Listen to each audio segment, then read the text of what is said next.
বাবা মা কেমন একটু বলে দিই। বাবা যদি হয় বাড়ির ছাদ, তবে মা হচ্ছে খুঁটি। আরে বাবা, অনেকে বলে আমার বাবা তো কোনো টাকা পয়সা দিতে পারে না। না, তোমার বাবা যা করেছে পৃথিবীতে তোমার জন্যে, হিসাব করে দেখো গা।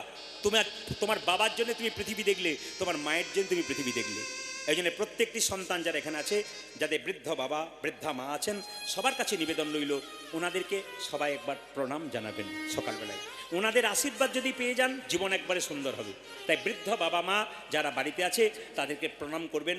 যারা মারা গেছেন তাদের ছবিতে, চিত্রপটে একটু প্রণাম আপনারা করবেন। সবার কাছে বলে রাখি, মন দিয়ে শুনবেন। মহাপ্রভু এটা শিখিয়ে দিয়ে গেছেন। কিন্তু সবচাইতে দুঃখের ব্যাপার, এখনকার ছেলেরা তো প্রণাম করে না। কি বলে, পায়ে পা ঠেকে গেলে একটা শর্টকাট প্রণাম, সরি সরি।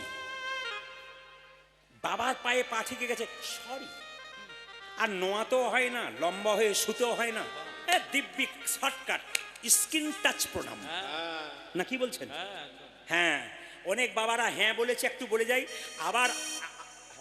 আবার দু চারজন আছে, একটা বাড়িতে কীর্তন করতে গেছি, তো ওনার বৌমা শ্বশুর মশাইকে প্রণাম করছে। তো শ্বশুর মশাই বলছে, কেন হাঁটু গেড়ে পায়ে প্রণাম করতে পারো না? হাঁটুতে প্রণাম করে চলে গেল। কেন? বৌমা জিন্সের প্যান্ট পরেছে, তার হাঁটুতে দু জায়গায় ফাটা আছে, প্যান্টটা যদি ফেটে যায়, তাই প্রণাম করছে। সরি শিখে গেছে। আমি বলবো, বাবা মাকে যদি ভক্তি ভরে প্রণাম করা যায়, গৌর গোবিন্দের কৃপা আপনার নিতাই গৌর হরি বল বলে আপনার। মায়েরা সবাই শুনে নেবেন, যারা কম বয়সে ছেলে আছে সবাইকে বলবো, কি প্রণাম অবশ্যই করতে হবে। আপনারা যারা প্রণাম করছেন তারা আশীর্বাদ পাচ্ছেন বাবা মায়ের কাছে। বাবা যদি বুড়ো হয়ে যায়, সে টাকা পয়সা দিতে পারে না, কিন্তু জ্ঞান দিতে পারে। গাছ বয়স হয়ে গেলে সে ফল দিতে পারে না, কিন্তু ছায়া তো দিতে পারে। বাবা বয়স হয়ে গেলে টাকা দিতে পারে না, জ্ঞান আর আশীর্বাদ তো দিতে পারে।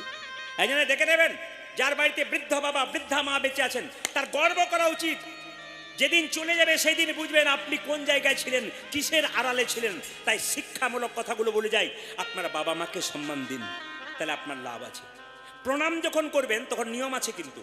আমি দেখতে পাচ্ছি মন্দিরে অনেকে ঢুকছেন, 100% প্রণাম ভুল করছে। কেন? ভগবানের মন্দিরে প্রণাম করবেন, ভগবানকে বাঁ দিকে রেখে।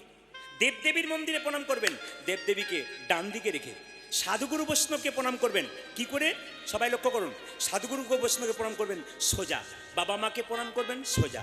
কিন্তু প্রণামের নিয়ম আছে, আপনার ডান হাত ওনার বাঁ পায়ে পড়বে, আপনার বাঁ হাত ওনার ডান পায়ে পড়বে।